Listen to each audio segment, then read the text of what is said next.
Peace, love, and Reiki. Welcome to this episode of Global Reiki Webinars. Today is January 1st, 2018, and I'll be talking about the future of Reiki. This is the third time that Global Reiki Webinars has explored this conversation at the new year, though this is the first time not only for this New Year special, but for a Global Reiki webinar in general, that I am doing a webinar without Phyllis. As those of you who are with me live know, first of all, hi to Cornelia, hi Rita Ann. Thank you for wishing me a Happy New Year. Hi Karen, Happy New Year to you. Hi Olga and Eileen. Please type into the chat, let me know that you can hear me, and also let me know where you're from. I was just beginning to say that those of you who are with me live are already aware that Phyllis Furumoto, our beloved teacher and friend, the lineage bearer and grandmaster of Usui Shiki Ryoho, which is one of the primary lineages, spiritual lineages of Reiki practiced throughout the world, who is typically on these webinars with me, is just adjusting to being back in the States after a recent extended trip in Japan and Eastern Europe, and she's not going to be with us today because she's not feeling well. Again, those of you who are with me, please type into the chat that you can hear me. And oh yay, thank you, Anamika, for letting me know that you can hear me loud and clear in the Netherlands. Hello, Chelsea in British Columbia. And I'm so happy to be here. I always feel a surge of energy when I get on and do this webinar and see all of you from around the world coming in and typing in and sharing your energy. And I also am sensitive to the energy of you in the future who are watching this replay, either in our Webinar Jam replay room where you're actually seeing the chat, or on YouTube, or some other modality. Thank you for being here. I feel you and I appreciate your presence. So a couple of little announcements before I dive into the topic. First of all, if you aren't aware, we have a Facebook group where this global community engages in dialogue about all things Reiki 24/7. And that Facebook group is called Global Reiki Webinars. Again, it's just Global Reiki Webinars. So you can head on over to Facebook and just search that and request to join, and we'll get you in. So if you hear anything that you really feel inspired to talk on, or questions that you have, you can bring them there and engage with not only me and Phyllis, but with this entire global community who engages in this work. And yeah, hello from Warsaw, Poland. Hello. Ooh. Hello to Jenny in France. Hello, Ulrich in Austria. Hello, Glenda in Washington, another person here in the United States. Oh, hello, Susan in South Africa. Again, I'm just so excited whenever I see and feel you. The other thing is that I'm going to, for those of you who are here live, I'm about to post a button for you to click. It'll open a link in another page. And this is for you to send a monetary donation or monetary gift to the Global Reiki Webinar Project. If you feel nourished by this, feel served by this webinar, by any of the videos that you have seen and engaged with in the past, and you'd like to support us in in doing this work.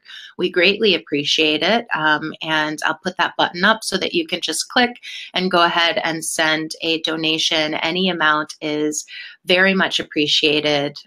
It helps us feel and know that you appreciate what we're doing and would like us to keep going. So I'm going to post that up. If you're watching in YouTube, there's a link in the description that you can click to send a monetary donation to the Global Reiki Webinar Project.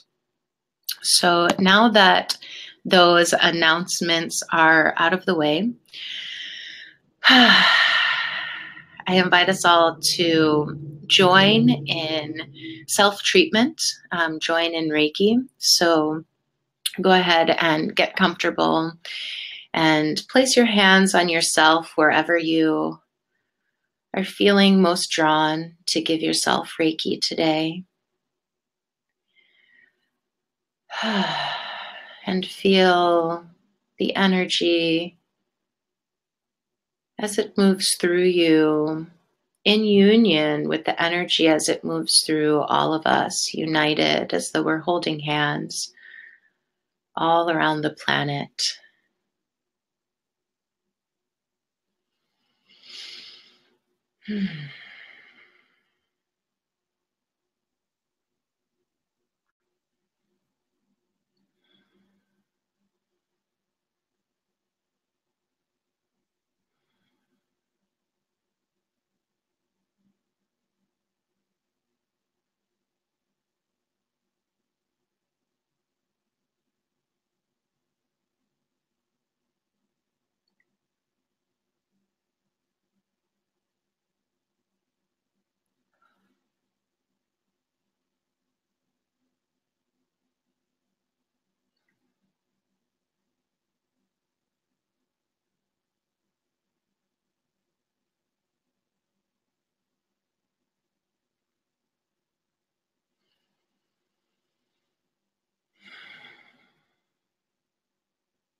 Thank you.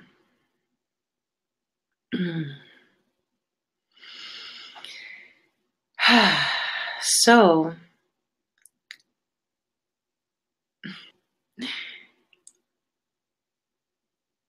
I have a lot of personal feelings coursing through me as I'm about to speak to you for the first time doing this beginning portion of our webinars, and that the topic is the future of Reiki. The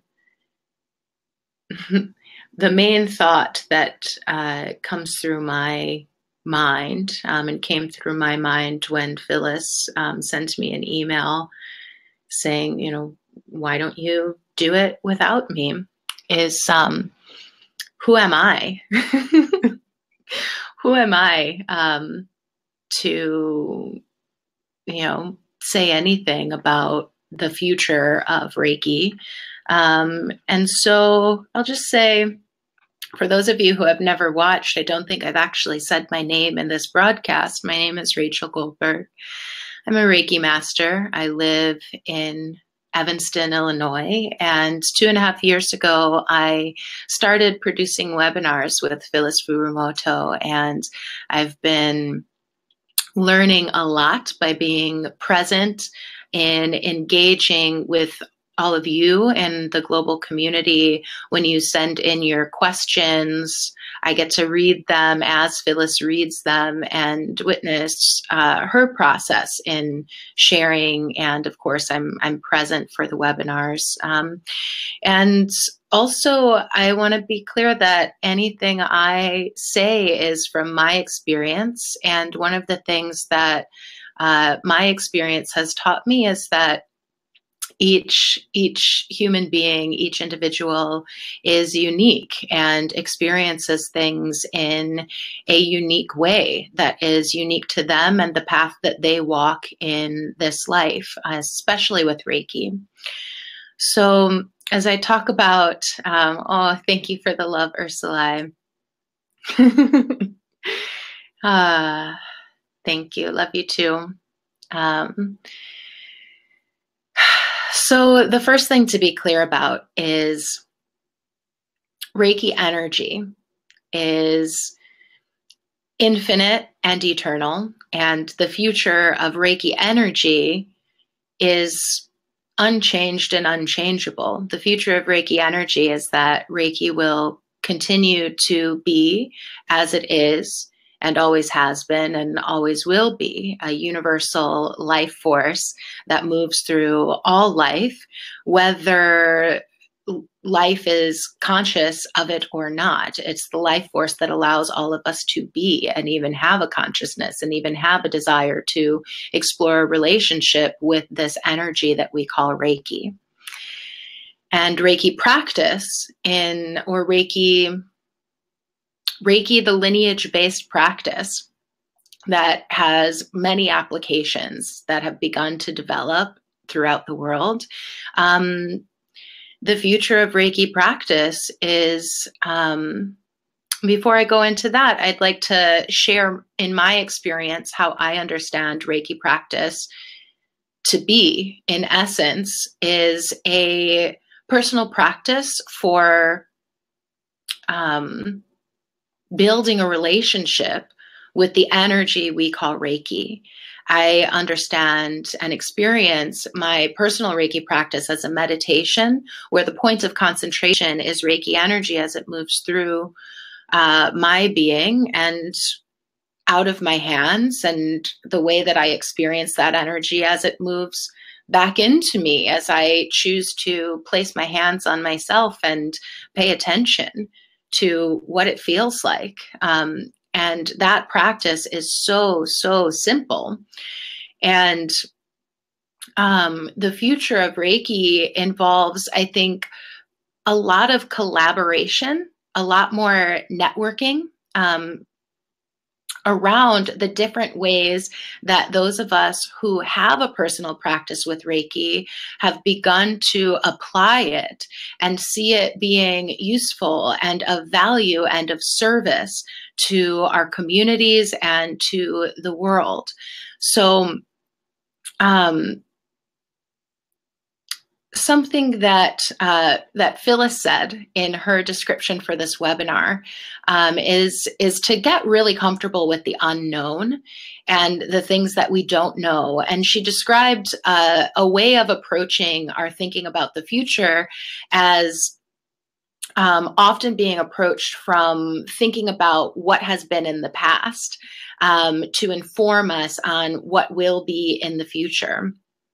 And it's interesting because I'm noticing myself wanting to speak on where I've seen the Reiki, where as I experience, as I observe, as the individual that I am, what I've observed in Reiki community worldwide, and what I see happening in the future. I can really only speak to, I don't know if this actually is the future of Reiki. I want to be really clear that the future is unknown, and anything that I'm going to say, what I envision in the future of Reiki is only what I can see to the horizon. My horizon line is constantly moving as I move forward. Your horizon line is constantly moving as you move forward.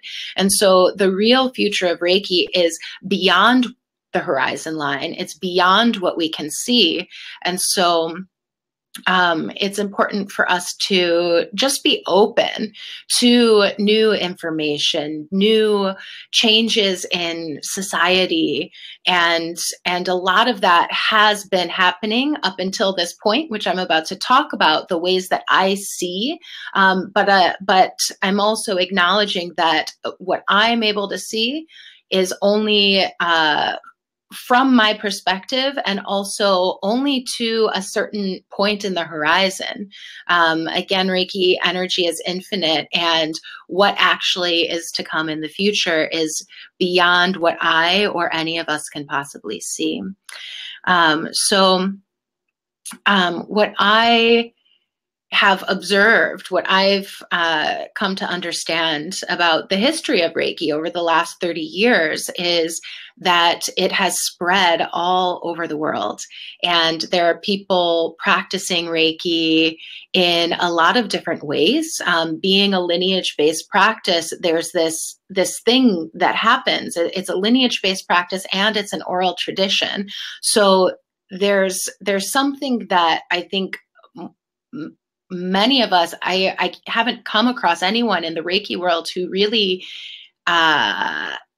is able to even conceptualize the depth of what has occurred as this practice is passed down through masters, because it's the energy, but it's also through the essential spirit of each master and the way that the energy comes through each master as it is taught and shared with the student. And then that student, if they become a master and have students of their own, there's also the way that that energy comes through them. There's a reflection process as it comes through. It gets the information, the understanding gets turned around in each master's consciousness and in each master's own lived experience, in the way that they transmit the energy through initiation, and in the way that they transmit the teachings and their understanding of what Reiki practice is and what the many, many directions a path of mastery or a path of Reiki can look like. So what we have is people practicing Reiki all over the world, who have come to it in very different ways. And at the same time, there are some universalities about it. One being that we're all working with this universal life force energy, and all, what I imagine, we are all working to build a relationship with that energy and learn from it, letting Reiki teach us where we are. And there are a lot of us. So something that I see in the future is not so much about defining the different sects or the different cohorts, or, like, this is how I do Reiki and the way you do Reiki isn't really Reiki because you didn't do XYZ that I really feel strongly is important to me in my practice. It's not about that. There's not about conflict. It's really about collaboration. How can we as a global community really understand this lineage, this gift that we have been given as people who practice Reiki, and therefore members of a global community of people practicing Reiki? How can we work together in a way that is respectful and honoring of each practitioner and their authentic path? So I think there are a couple of things that will be important as we do that. Number one is to protect the integrity and the simplicity of Reiki practice, and to be clear about that, and that, myself included, many of us are out there doing things that there are many things in my life that I do, many things in my service to community and service to the world that I absolutely would not be able to do if I were not a Reiki master and did not have this cultivated relationship with Reiki energy and wisdom and understanding and information that comes through my regular practice with Reiki. But many of those things I also understand are not simply Reiki. So when we're doing those things and out in the world talking about it, it's important to be clear about the simplicity of Reiki. And it's okay to acknowledge that Reiki is part of these other things that we're out in the world doing. And also giving honor to the other parts of our individual lived experiences that inform that work that we do, that Reiki is an integrative part of. And for me, one of those things is teaching and connecting with people. And really, some of you know that I do women's retreats and working with women and teaching them to listen to their bodies and intuitively listen to their bodies. In my experience, Reiki, my personal Reiki practice, has allowed me to have some understanding of the intuitive energy body. And so that understanding integrated with my formal training in teaching and designing curriculum and personal affects that allow me to connect really intimately with other women, that's something really exciting that I do. And I absolutely would not do it without my practice with Reiki if I did not walk with Reiki, but it's not Reiki. So I want to talk about that and just have us be able to recognize that other people doing different things. The questions get into some of the main differences, like different styles of initiation that we'll get into. But I just wanted to say is I think it's time for us to come out and bring Reiki into all of the aspects of our lives, to really integrate and to walk with Reiki and to walk with all of the other things that have been significant and important in our lives, and to find strength in community and find strength in connecting with each other in a way that is respectful and collaborative and non-competitive. Something that I've heard Phyllis say in a previous webinar. It was, I believe, the first webinar that we did about Reiki and money, or I think if you look it up on YouTube, it's called The Role of Money in Reiki Part 1. Something that she said is, if you think teaching Reiki and giving sessions is the only way that you're going to make a living doing Reiki, that's what I don't remember her exact words, but the feeling that I got when she said it was that that's a limiting way to think about how to walk with Reiki.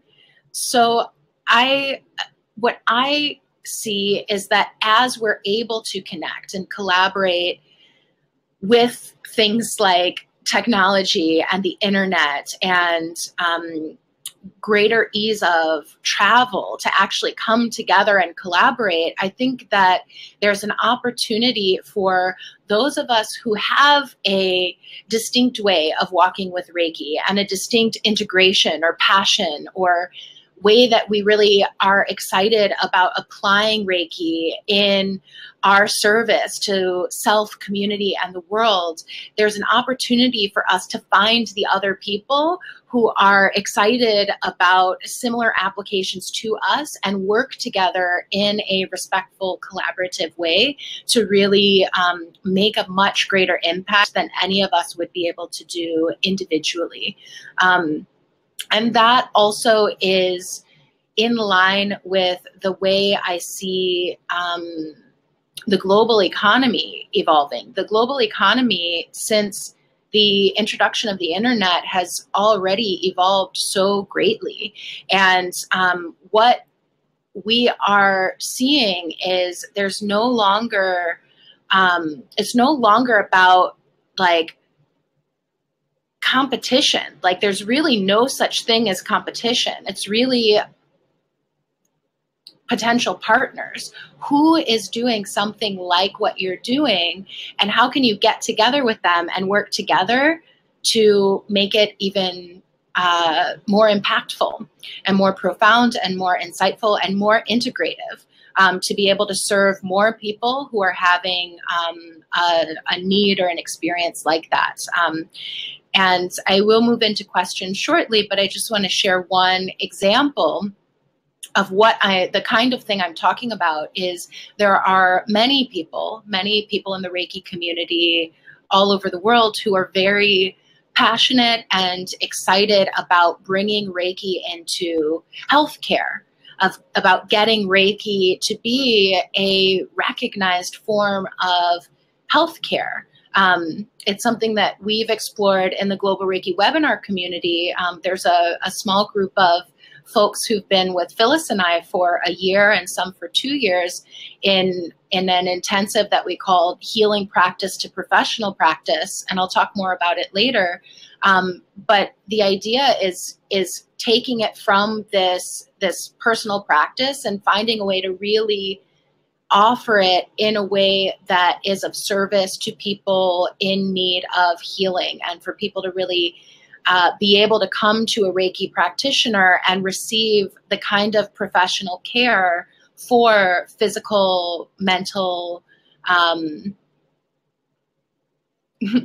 I understand it, anything physical or mental is also emotional and spiritual and situational. But for people who are experiencing some kind of ailment that they would traditionally go to a doctor for, to be able to go to a Reiki practitioner and receive that same degree of professionalism.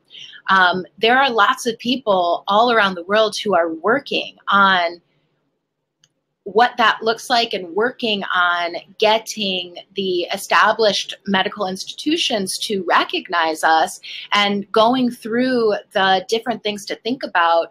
And it's completely possible to, I believe it's completely possible to get together and actually engage in that conversation, so that we enter those spaces as a unified community, so that we really know who we are and we enter respectfully of each other, so that when we go into these institutions, people are able to identify and recognize who we are as a Reiki community, and not that it's defined dogmatically, but that we have come to a reconciliation within ourselves as a community, that we're able to respect the ways that we are, and we're able to respect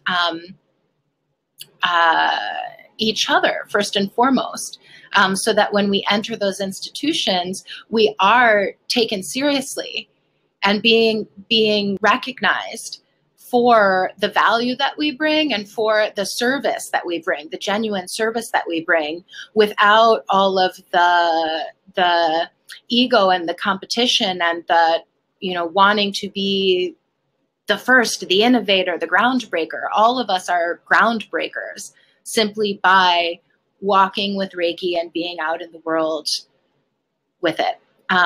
So I hope that I've been clear and not just on a rant. And I noticed that the chat was very active, so I'm going to take a minute to read what those of you who are with me live had to say before moving on to questions. I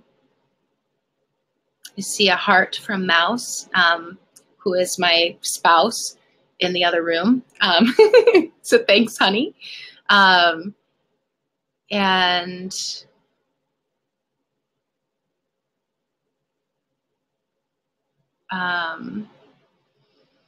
Ursula says, was not able to send in a question before, but for now, these 3 last days, it came to me to teach children.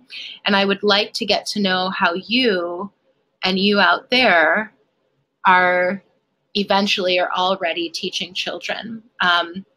So Ursula, I appreciate you writing that. That's another thing. I have not personally taught Reiki to children. I have given Reiki to children and have experience on how they are very responsive. But that's absolutely one of the things that I am talking about, is if there are people around the world who have notable experience using Reiki with children, I want those people talking to each other. I want those people sharing what they've experienced, what they've observed. And Phyllis and I are working out a schedule for this coming year, which we'll share with you all in the coming weeks. But one of the topics that Phyllis wanted to talk about specifically was Reiki and children. So we'll be having some conversation or furthering that conversation in the future. So stay tuned for that. Polk says, yes, this is similar to my experience with lineage-based martial arts as they're transmitted through the physical form of the masters. Okay. Thank you also, Kelly. Awesome. So I'm going to sip some water and then move on to questions that were submitted in advance.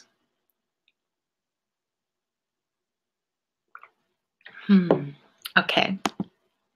So the first question that came in is from Eileen, and Eileen wrote, I am wondering if it would be possible to have the certification of Reiki standardized.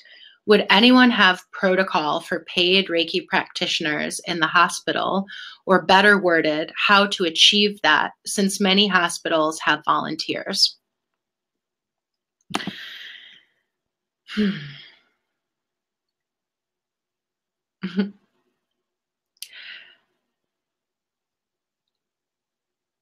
I don't think it's possible at this point to have a standardized certification for who is and who is not a Reiki practitioner, simply because there is so much diversity in the ways that people have come to Reiki and received initiation and the teachings that come with it.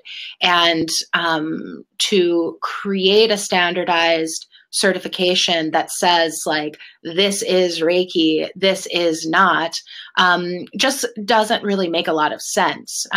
You know, if there were someone who came to Reiki in a different way than I had, who were defining those standards, and would say, like, this is who is a Reiki practitioner, does that mean that I don't have a personal practice with Reiki? No, it doesn't.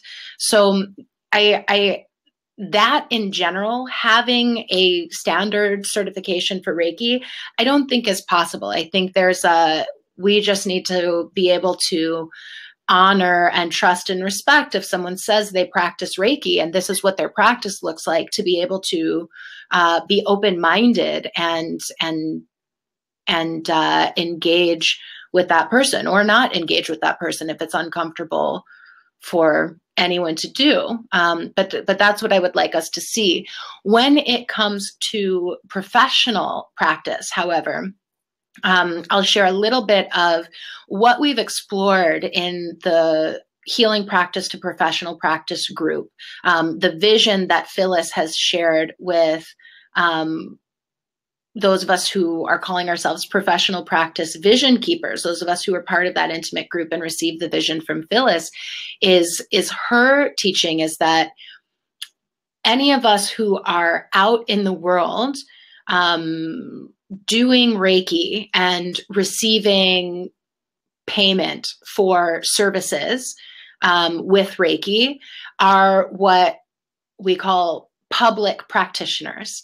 We've taken our personal practice and taken it to the public and are engaging in a way that could be called professional, in that there's an element of money, but what we're actually defining that as is public practice. And that the vision that Phyllis has and has shared with the vision keepers is an idea called Reiki professional practice, which is a level of practice that does not yet, to our knowledge, exist. And so what that is someone who is trained in all the things that they would need to enter a professional space. And specifically, this was in mind like a professional medical space. So there are trainings that across the board medical practitioners receive, like ethics and documentation and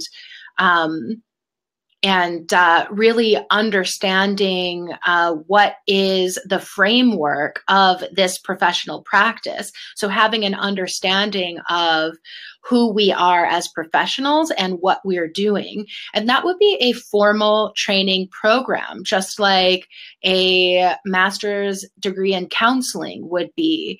And there would be benchmarks that people go through in order to practice at this level. And that if that is something that we are envisioning for the future, and I think it is, because I've heard from many people in many parts of the world that this is something that they would like to see and would like to have available to the general public, that we can achieve some kind of standardization of certification for a newly defined level of practice that would be called professional practice, that would have trainings that aren't necessarily part of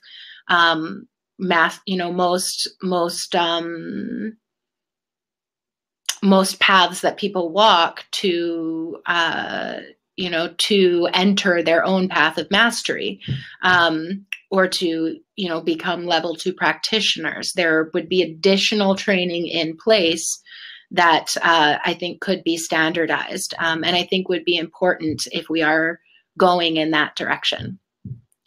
So thank you, Eileen, for that question. Ing, thank you for your love and for sharing that with me on the questionnaire survey. The next question came from, you're on the webinar, and so please let me know if I pronounce your name incorrectly, but Ulrike or Ulrike wrote, "What will happen to Reiki after Phyllis?"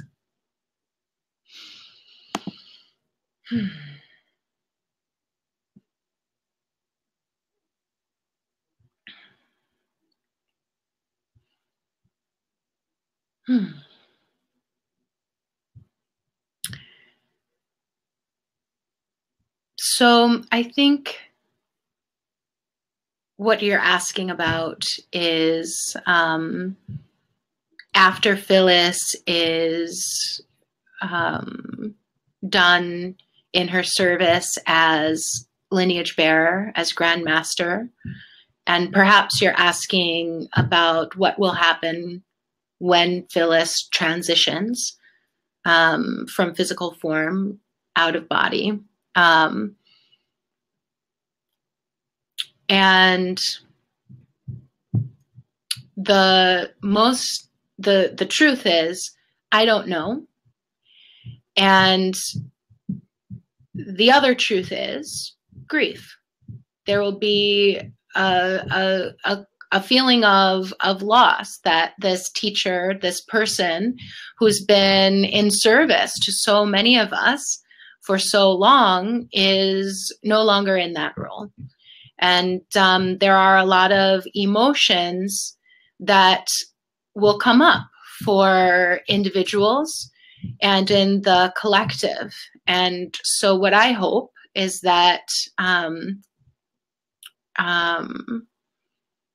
I'll also share that there are people who are close to Phyllis, who've worked closely with Phyllis, who have engaged in this question for some time now, and each in our own way have been feeling into our own personal process with that, and with the idea that there is a container, an energetic container an energetic field being held for the collective emotional process that will occur. And in my experience with grief, there is a full gamut of emotion, like anger, sadness, resentment,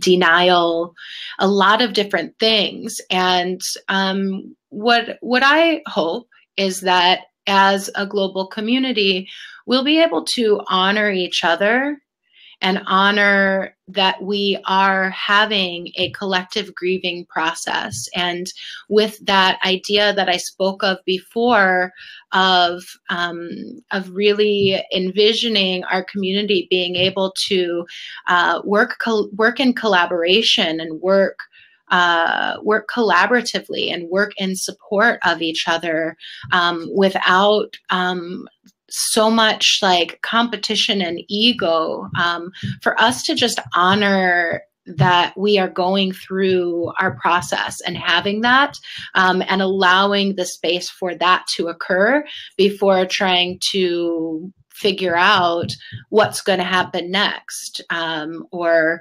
is there another lineage bearer? If so, who is that person? The position of lineage bearer is a position of recognition. So it's not even possible for an individual to stand up and say, I think I'm it, or to campaign for themselves, or to like market themselves as the next Phyllis Furumoto, which wouldn't even be the case, because if there is a next person, that person will be their own person. And before that's even something that can be explored, I think it's what will happen is personal and collective grief, and a grieving process that occurs with that. And I don't know exactly what that looks like, but my hope is that we can hold each other in that, before jumping to any conclusions or ideas about what's next or who's next, or even if there is a next anything. So I'm just going to check the chat.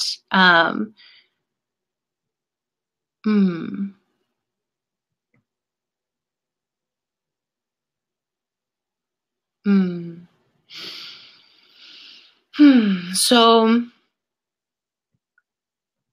Ulrike, I think I responded to, or Ulrike, I think I responded to what you were asking there. Shivajai asked, what does the word mean, grief? Grief, the English word grief is, I can look up on my dictionary. My understanding of the word grief is that it's an emotional process that occurs after a loss. And some synonyms are sorrow. The definition on my computer's dictionary is deep sorrow that's caused by someone's death. And grief is also experienced in other forms of loss as well, like the end of a relationship, the loss of a job.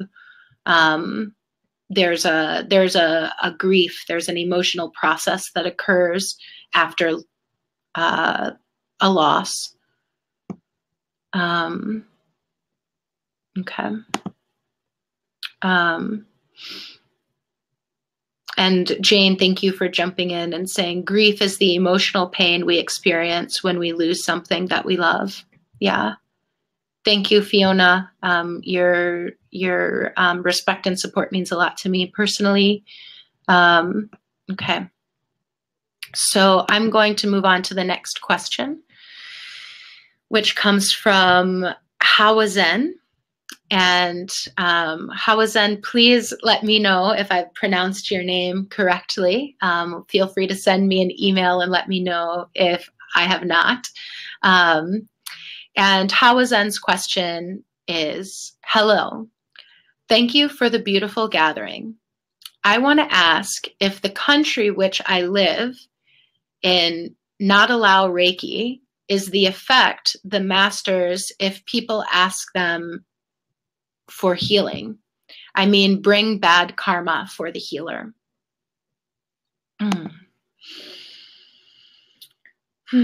Thank you for that question. There are two things that it makes me think of. One is what's going on when, how did you word it? When the country, what's going on when countries are not allowing people to practice Reiki? And there's another part of your question about karma. So I'll speak to the karma part first, which is simply, I'd like to stand strong in what my master taught me at my level 1 initiation, which is Reiki does no harm. Reiki is energy moving through me. It's moving through me whether I'm intentionally practicing Reiki or not. So there's, in giving Reiki, you're not taking anything from anyone. You're not injecting your will into that person. Reiki is simply Reiki energy. And to give yourself Reiki or to even send Reiki, there is no harm. So in like, you know, I understand karma to be like universal cause and effect. There's not like a harmful cause that you are giving with Reiki. There's just allowing Reiki to be with reverence. And the way that I understand distance Reiki is it's really like amplified, highly intentional compassion. When I'm connecting with someone across time and space, that's called compassion. And in the lineage-based form of Reiki that I've received from my master, the teachings that I've received, there's a formal way that I can send Reiki energy, send universal life force energy. And it's really just a formal form of intentional compassion. And as far as karma, universal law of cause and effect, as I said, there is no negative cause that can occur. So I wouldn't be worried in that regard. And also, I'm human, and it's actually not possible for a human being to know anything with any authority about, you know, things like karma. So there's that disclaimer too. And anyone who has a strong experience or feeling that differs from mine, you're welcome to have that, and I love and respect you. And the other piece I want to talk about is your question about if Reiki is not allowed in the country that you live in. And I want to talk about this. I want to say a few things about that. And for many people who live in parts of the world where there aren't bans on Reiki and it's not dangerous to be out in the open as Reiki practitioners, this might be news, but there are places in the world where Reiki is illegal. Reiki, the practice, is illegal.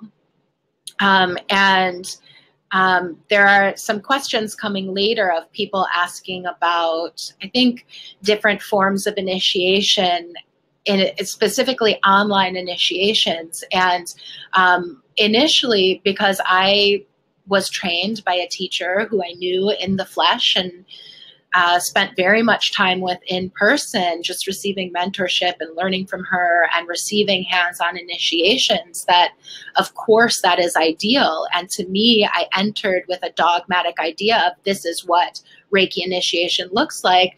But since being in this position and getting to know people around the world practicing Reiki in the ways that it came to them, there are people in parts of the world where it's actually not safe to receive a Reiki initiation or to advertise a Reiki class in the way that my teacher did and that I did. And so my thinking around like whether or not I believe in distance initiations has changed. There are many people practicing Reiki and in deep, deep service to themselves and to their local communities and also to the world as they bring awareness of their own experiences in practicing Reiki, who have received initiations online. And I'll also share with that something that Phyllis has said in the past,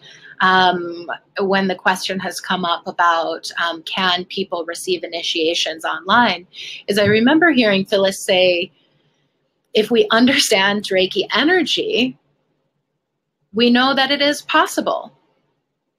It is possible. So with respect and reverence, let's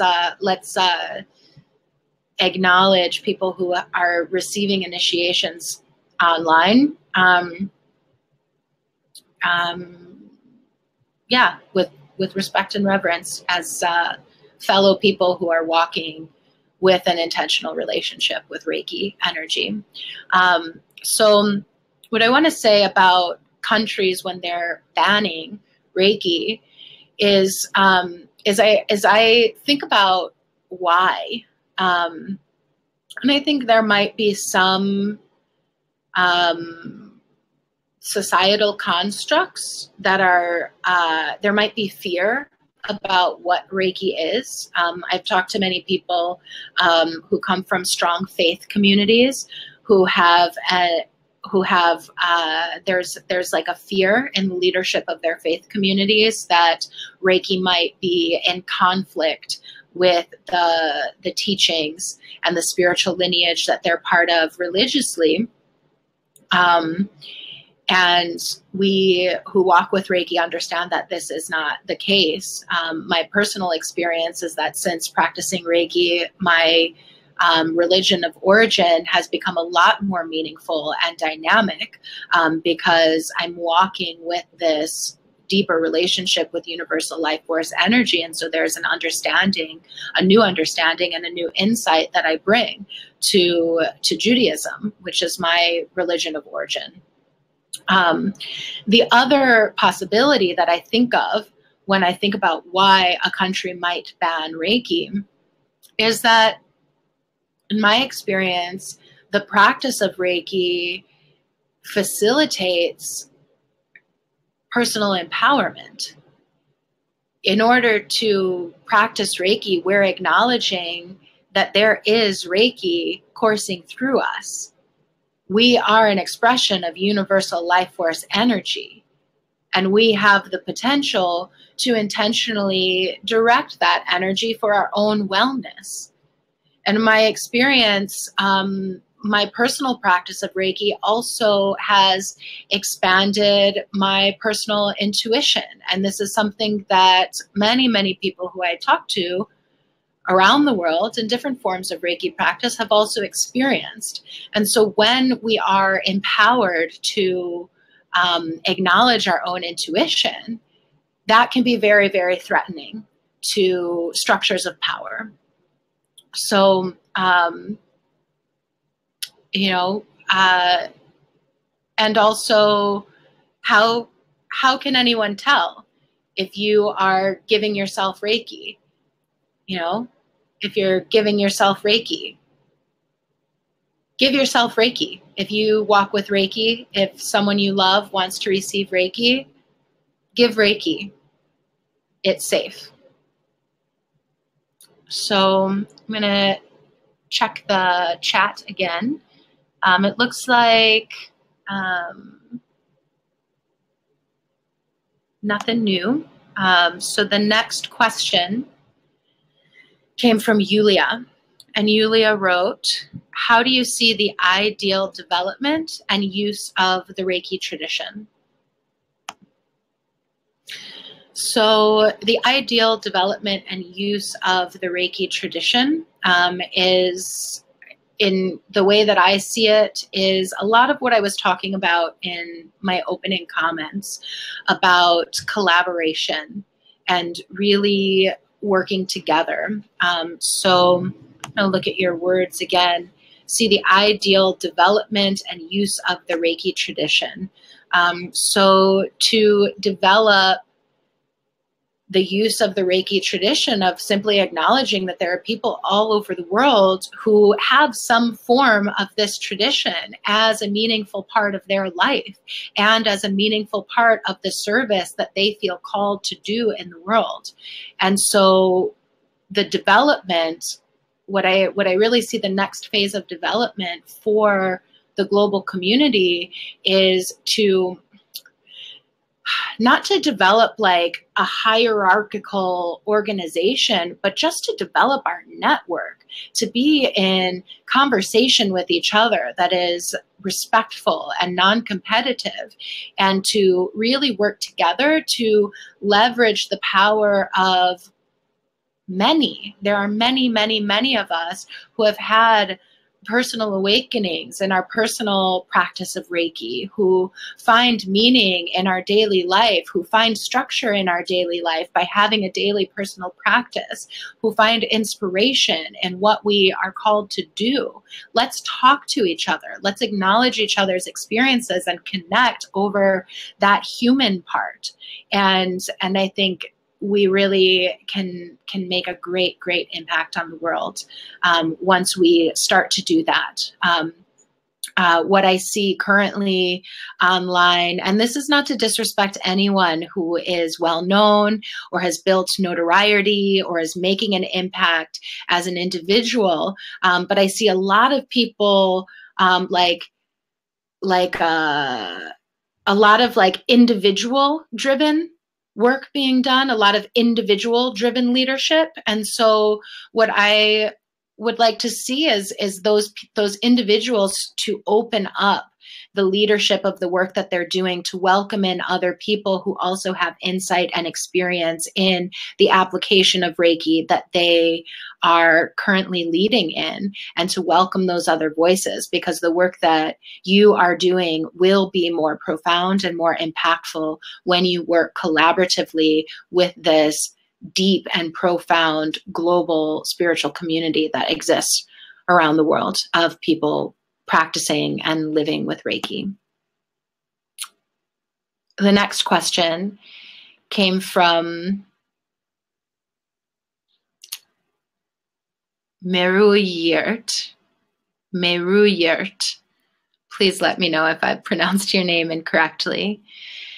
And Meruyert wrote, does Phyllis have already decided or have an idea who will be continuing her responsibilities in terms of Grandmaster? This question has come up previously, and I've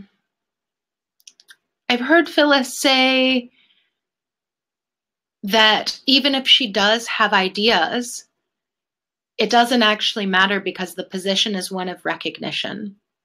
So if there is a new Grandmaster of Usui Shikiri-Ryoho, it will be a person who will be collectively recognized by the community.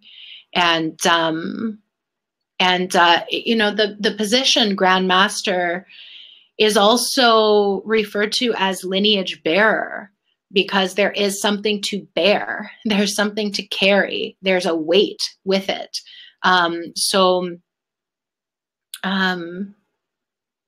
Yeah, it's a position of recognition. And if there is a person who is recognized, that person is going to need to go through their own process of accepting that responsibility and accepting that, and will need support from the community, because it won't be anyone other than a human, because we're human beings. And that's a really big deal for a person to take on. So if there is going to be a new person that the collective chooses to recognize, that person will need support. And I don't know who that is.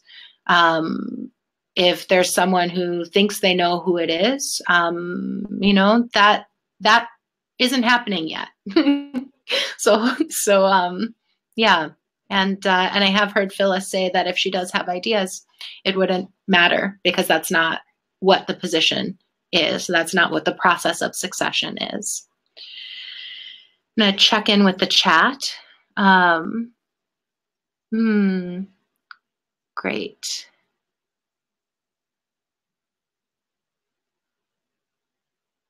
Yes, Eileen, I agree. Thank you for bringing that into this conversation, that Phyllis has mentioned in one of the webinars that it's better to have an initiation with a teacher present. And I agree. And at the same time, I've been in conversation with community members in other parts of the world who have received initiations with their teacher long distance, and their practice of Reiki is still a practice of Reiki, and I honor and respect that. Yeah, D is also down with no hierarchies.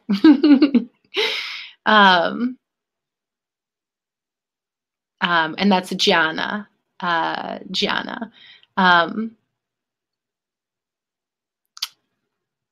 Tanya wrote, how do you see distant Reiki as part of Reiki practice in the future? I do distance Reiki and teach it, and some people are on board with it, others not. I have been blessed to be taught both ways, and I find that and have some students say it's more powerful initiation than the one they had in person. I'm not really clear on what you're asking, but Tanya, your question is making me think of a thread that showed up in our Facebook group earlier this week, of someone wanting to have us send distance Reiki to Phyllis. And then there was a really in-depth dialogue about what distance Reiki is, and whether or not someone should have permission. And there were a lot of different, very strong opinions, as well as personal experiences with that. What my teacher taught me is that Reiki is a practice to empower our intuition, and what we're taught is one thing. And if my intuition says to do it a different way, then I do that. So I personally have had times where I've sent distance Reiki without asking or telling a person that I am doing it. And most of the time when I'm sending distance Reiki, it's because people have personally requested me to send them Reiki. And so I let them know that I am and when I am, so that they're able to have a conscious experience of that energy.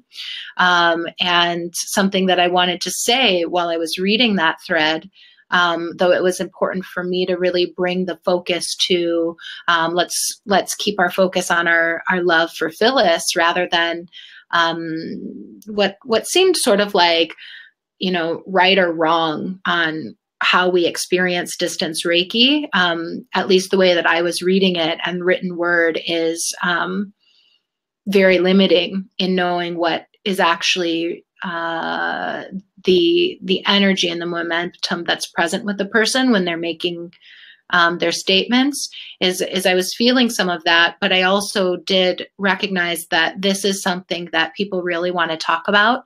It's this phenomenon and this experience that is part of many of the teachings that we receive in our path with Reiki, to be able to send distance Reiki. And so that's again something that as we come together in collaboration, I'd love to see more respectful conversation about what we're actually experiencing with these things. So I did just want to say that. So Tanya, thank you for sharing your comments and asking a question that inspired me to share those thoughts. I'm going to sip a little more water.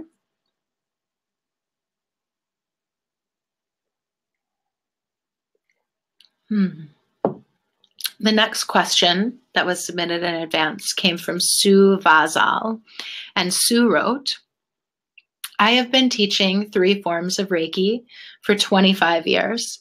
I personally attune my students according to each level they are training in.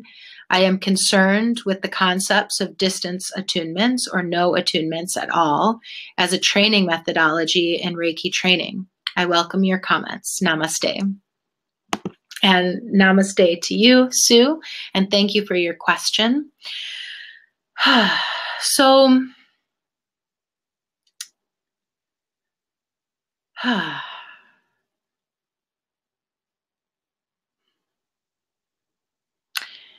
something that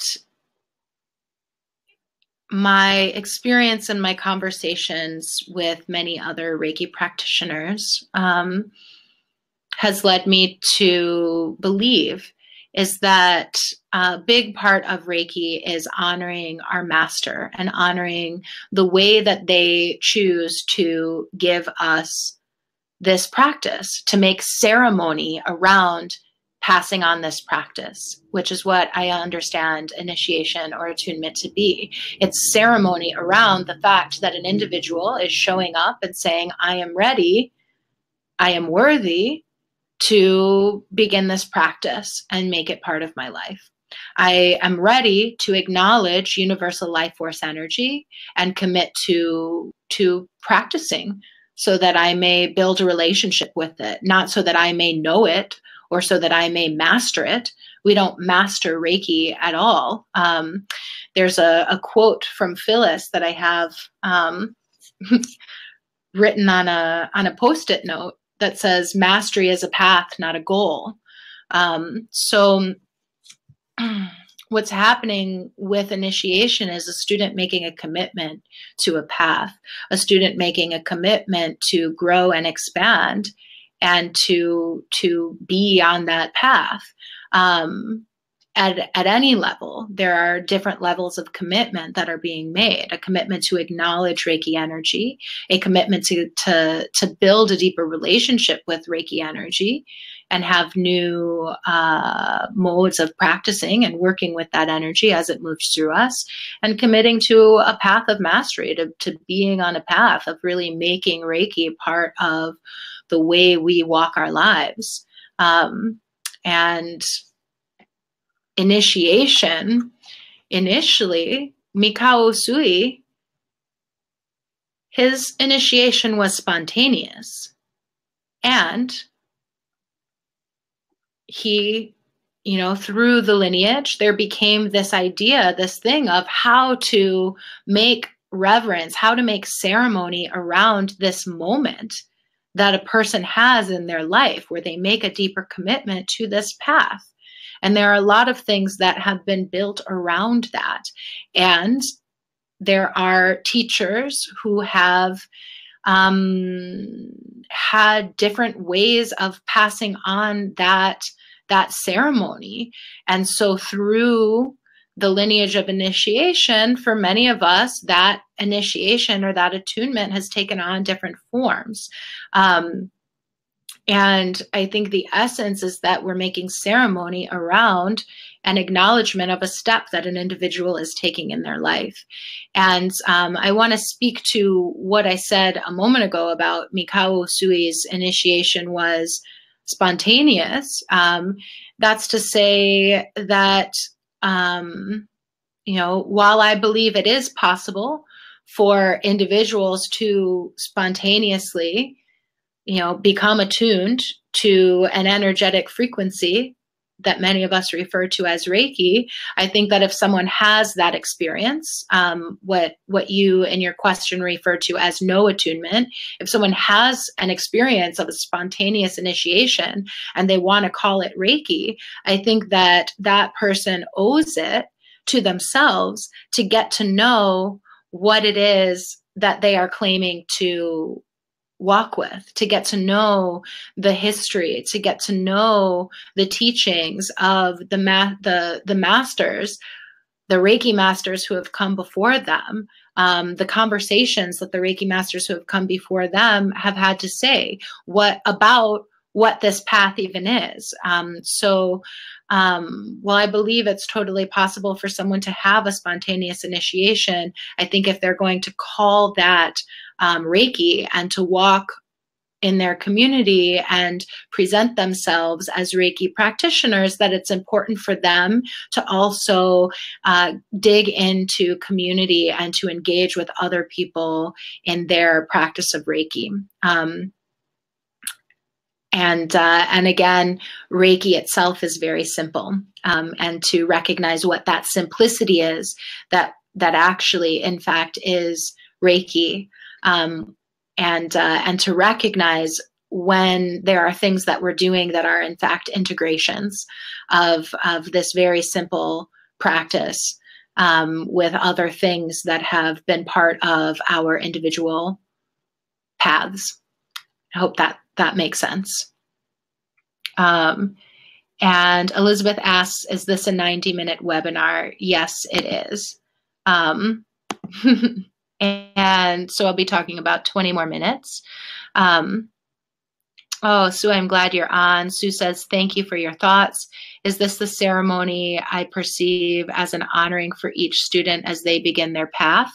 That sounds like you have a unique ceremony that you do.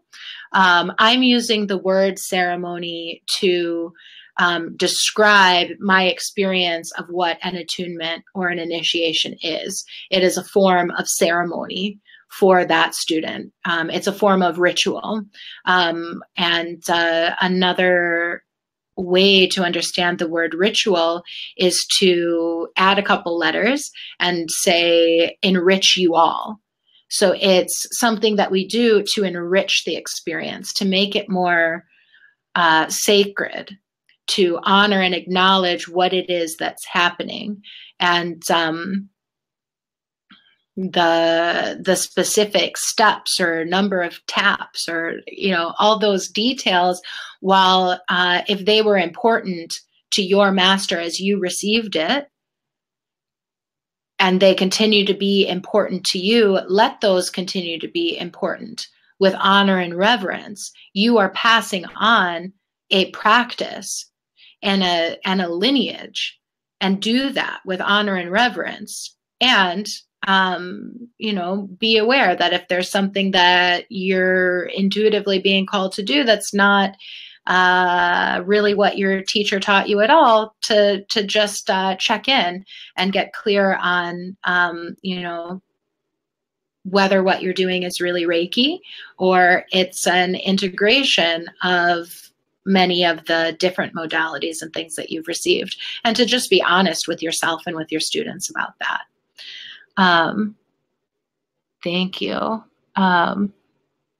Shiva Jai says, I'd like to give you one distance treatment in order to say thank you. Please, I welcome that. Thank you. Okay, so the next question came from Amelia. And Amelia said, what changes do you see in the practices of Reiki regarding its movement and growing acceptance into the Western world? How has the accessibility of Reiki classes and attunements through modern tech, such as online courses, affect the methodologies and practice of traditional Reiki? With the increasing rise of Reiki practitioners, how might the United States and potentially states and potentially countries begin to standardize best practices? Amelia, thank you for your question. And for those of you who've been with me since the beginning, I'm noticing a theme of things that people in our community are curious about, and therefore more for us to talk about, more for us to network and have conversations about how we're navigating these different territories in our different territories. I'm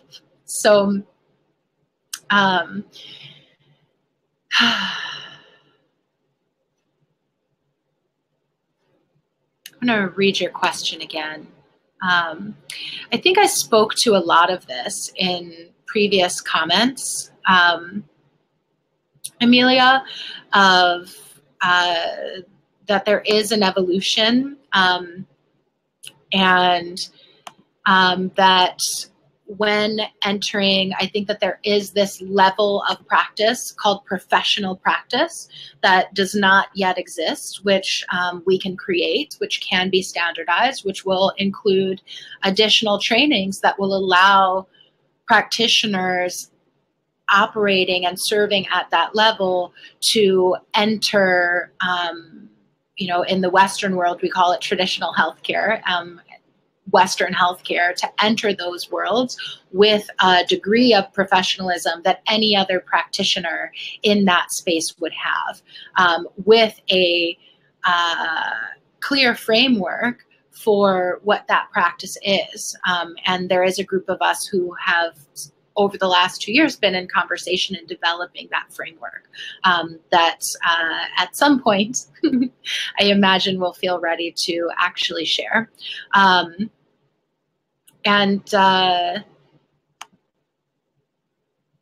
Returning to your question,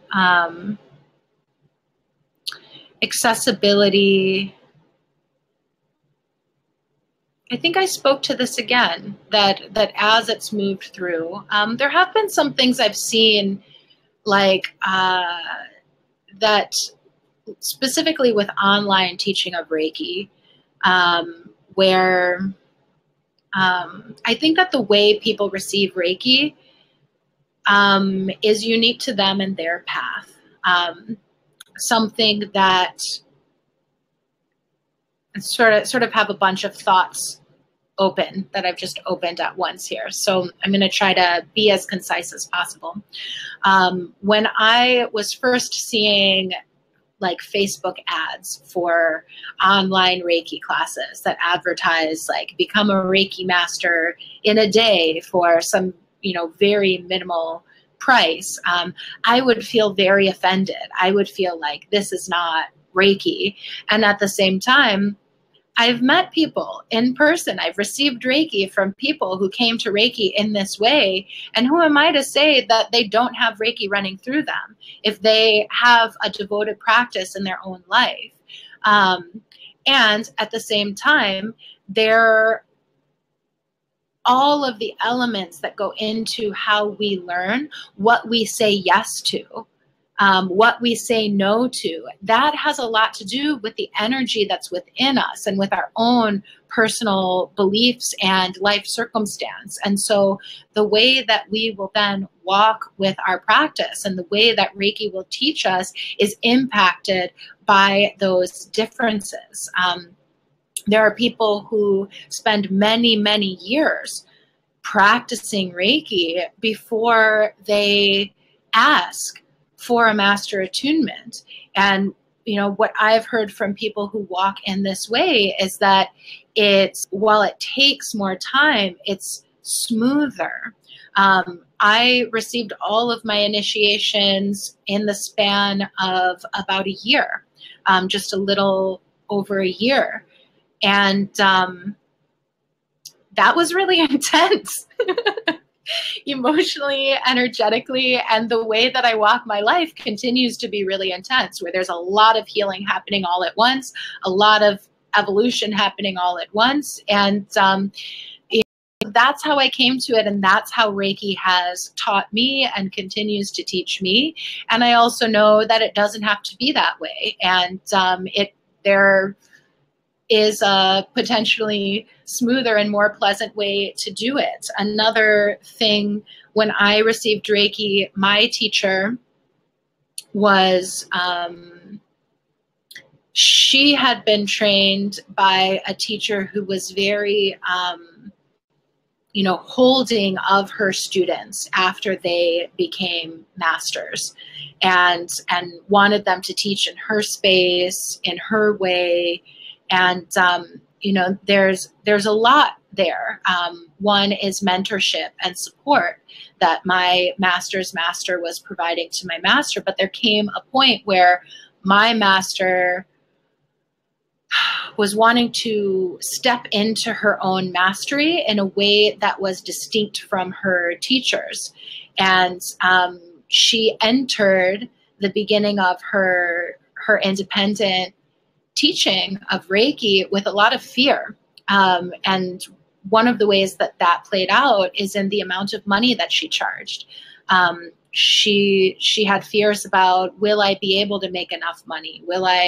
Will people pay this high of an amount of money? And so she actually extended to me and to a number of other people who I was friends with at the time, who I received all of my initiations with, something, we even use the word discount, a community discount. And does that mean that there is less Reiki moving through me? No, it means that there is some spiritual learning and growth that I needed to go through, that my teacher needed to go through, and that all of us who were in community at that time needed to go through around lack and fear of lack and all that goes along with that. So the fear that gets filtered through in the way that a teacher passes something on and in the way that a student resonates with that teacher, that's a reflection of what they're showing up with that will play a role in the path that they walk with Reiki and the ways that Reiki teaches them in that path. So I hope that that's clear. That's something that has been happening and is happening. And for the future of Reiki, what my hope is that we will be able to share this practice with less fear and give ourselves the time to have that resolve within ourselves before jumping into something out of fear, and that we will be able to that masters will be able to step into their own path of mastery without feeling like they need to distinguish themselves from their masters in a way that historically has not always been respectful. And yeah, my hope is that we have more of a recognition of, once I as a master initiate a new student, if they become a master, they are a master. And it's important for me to respect their path of mastery and the ways that Reiki teaches them and moves through them and is passed on. It's actually not in my control. And it's not really in their control either.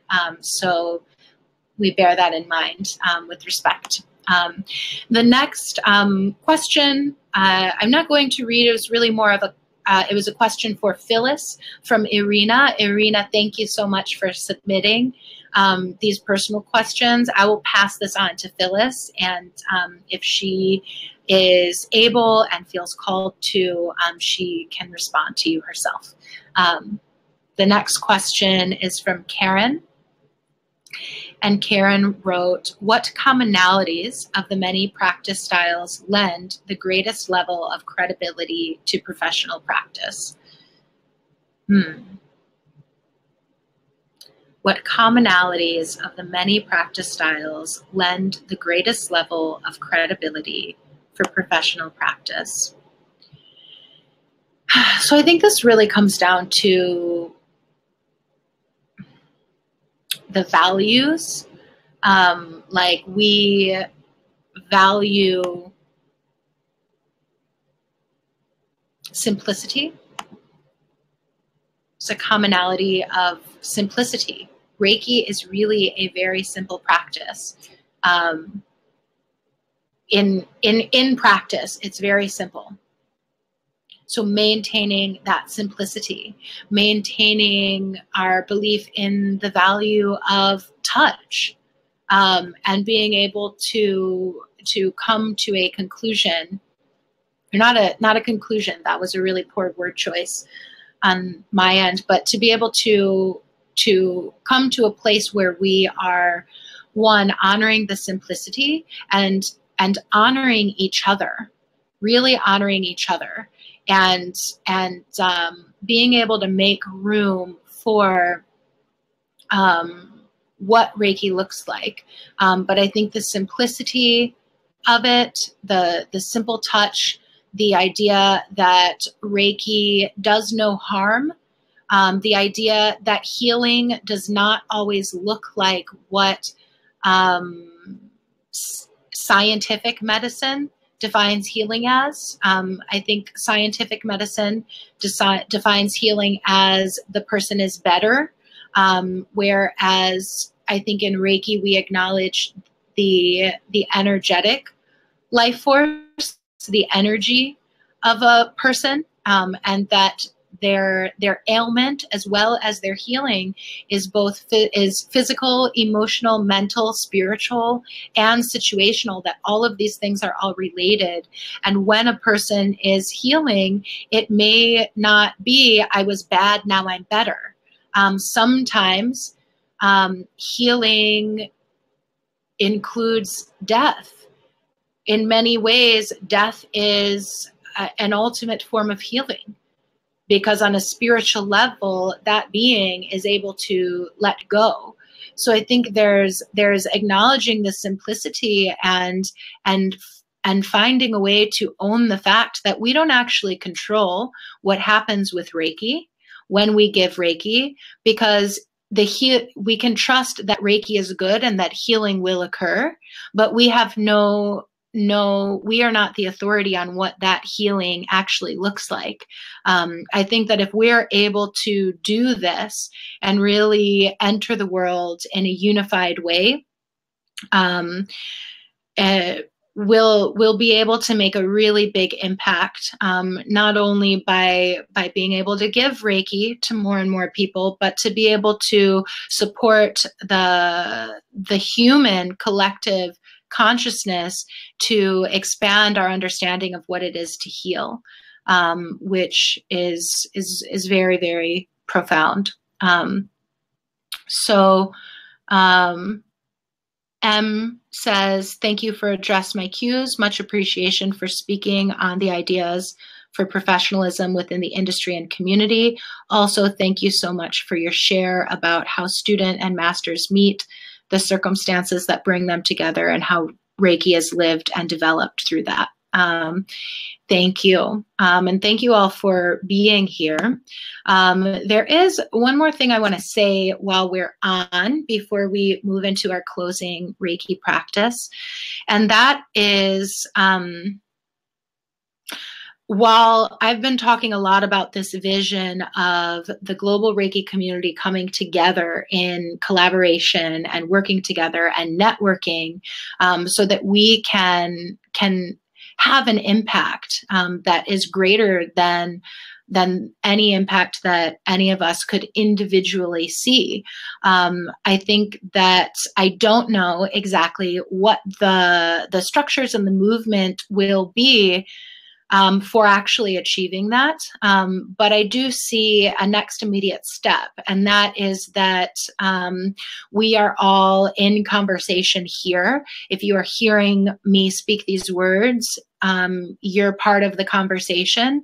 And there's a lot that we can do. I see a need for, in our Facebook group, I see a big need for people to have a space where they can just talk about their Reiki experiences and find other people to connect with over them. Or if there's something that they're really grappling with, to have some kind of dialogue with other people who are walking this path. That's something that you can start to do in the Facebook group. And I'm in a position to be able to have, online conversations with people who want to get together and talk about specific things. And there's also another opportunity coming up. In 2017, Phyllis and I put on the first global Reiki gathering here in the United States in Michigan at a retreat center. We got together for 3 days and practiced, gave Reiki to each other, people from many different forms of practice. And I would like to do that again this year. The idea is to do that again this June 2018, June 20th to 24th. I'd like to have another gathering at Renora, and the focus will be collaboration and shared leadership of, like, I want, if you are really a leader applying Reiki in a specific way, I want you to be able to bring your people together and have those conversations. And I don't know exactly how to do that, but what I would love for you to do, if you're hearing this and you're inspired by this idea, send me an email, please, to Reiki Webinars at gmail.com. Again, that's Reiki Webinars at gmail.com. And let me know that you are interested in having a conversation about a specific topic, and we can go from there. And specifically regarding the Global Reiki Gathering in June, if you are a leader of a local community, the gathering is open to people of all levels of practice. But for this particular opportunity, I'm wanting to connect with people who are masters in their local communities, who would like to be involved in the evolution of this global Reiki gathering, and would like to talk to me about what that looks like, to let me know what your local community is most in need of, so that we can plan an event for them and for your voice to be part of that conversation. So again, if that inspires you, if you'd like to be part of a leadership committee of sorts for Global Reiki Gathering, please send me an email to reikiwebinars@gmail.com. I'll be accepting people to be part of that for the next month, so until the end of January, and I'll send an email about that later on this week. So if you're on the email list, I'll have more information. It'll be more concise than I just spoke it now. And if that inspires you, absolutely let me know. I want to meet you. I want to talk to you, and I want to start collaborating with you. So until, we're not even ready to close. We need to do our Reiki.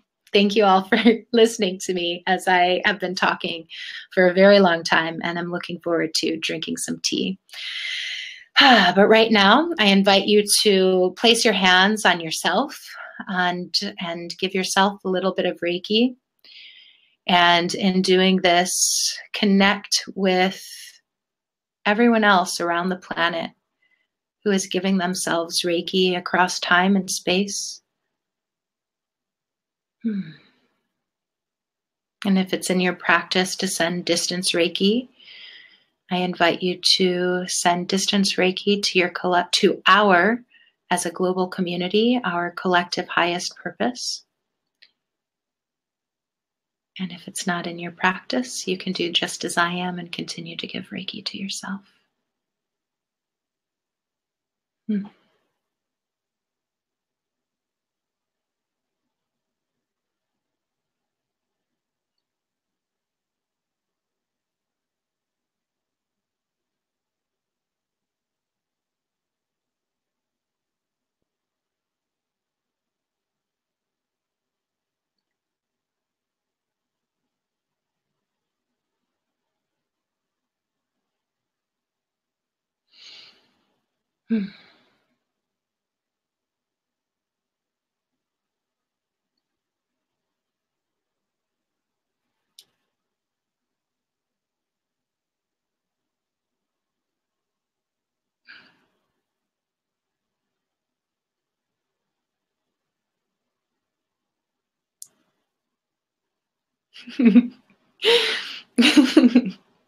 I'm giving myself Reiki and still also watching the comments. I appreciate all of your love. Thank you, Rita Ann. Thank you, Eileen. Oh, thank you, Jack. um,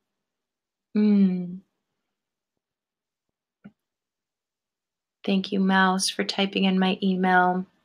And this conversation will continue. And I invite you to bring your voice to it by joining the Facebook group, Global Reiki Webinars, and sharing your thoughts and comments about anything I've said or about any unique thoughts or comments or questions or Reiki stories that you want to connect with other Reiki people around the world about. And I also invite you, if you'd like to be involved in some leadership, some visioning